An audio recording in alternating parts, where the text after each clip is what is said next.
Hi friends, welcome to SCB Gowdas recipes channel. ಇವತ್ತಿನ recipe ಬಂದು ಮೊಸರನ್ನ ಮಾಡೋದು ಹೆಂಗೆ ಅಂತ ನೋಡೋಣ ಬನ್ನಿ.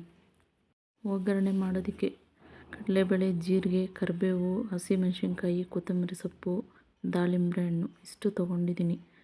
ಈಗ ಒಗ್ಗರಣೆ ಮಾಡೋಣ ಬನ್ನಿ. 1-2 ಸ್ಪೂನ್ ಎಣ್ಣೆ ಹಾಕ್ಕೊಂಡಿದ್ದೀನಿ. ಸಾಸಿವೆ ಸಿಡಿದ ಮೇಲೆ ಜೀರಿಗೆ, ಕಡಲೆಬೇಳೆ ಹಾಕಿ ಮಿಕ್ಸ್ ಮಾಡ್ಕೊತಾ ಇದ್ದೀನಿ. ನಂತರ ಕರಿಬೇವಿನ ಸೊಪ್ಪು, ಹಸಿರು ಮೆಣಸಿನ್ಕಾಯಿ, ಕೊತ್ತಂಬರಿ ಸೊಪ್ಪು ಹಾಕಿ ಸ್ವಲ್ಪ ಹೊತ್ತು ಫ್ರೈ ಮಾಡ್ಕೊಳ್ಳಿ.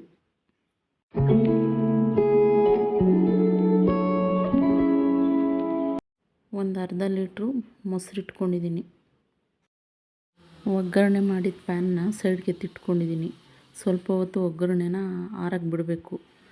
ಈಗಾಗಲೇ ಫಸ್ಟೇ ಮಾಡಿಟ್ಟ ಅನ್ನನ ಆರಿಸಿ ಆ ಪ್ಯಾನ್ ಒಳಗಡೆ ಹಾಕ್ತಾಯಿದ್ದೀನಿ. ಹಾಕ್ಕೊಂಡು ಚೆನ್ನಾಗಿ ಮಿಕ್ಸ್ ಮಾಡ್ಕೊಳ್ಳಿ.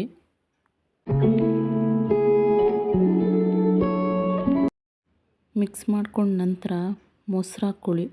ಮೊಸರು ಗಟ್ಟಿ ಇರುತ್ತಲ್ವ, ನೋಡಿಬಿಟ್ಟು ನಿಮಗೆ ಎಷ್ಟು ಬೇಕೋ ಅಷ್ಟು ನೀರು ಸೇರಿಸ್ಕೊಂಡು ಚೆನ್ನಾಗಿ ಮಿಕ್ಸ್ ಮಾಡ್ಕೊಳ್ಳಿ.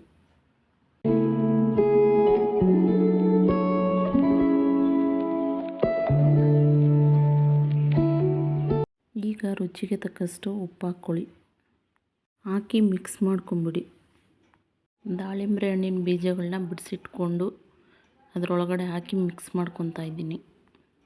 ಇನ್ನು ಮೊಸರು ಬೇಕು ಅನಿಸಿದ್ರೆ ಹಾಕ್ಕೊಂಡು ಮಿಕ್ಸ್ ಮಾಡ್ಕೊಳ್ಳಿ. ನೋಡಿ, ಈಗ ರೆಡಿಯಾಗಿದೆ ಮೊಸರನ್ನ. ಈ ಸಮ್ಮರಿಗೆ ಸೂಪರಾಗಿರುತ್ತೆ.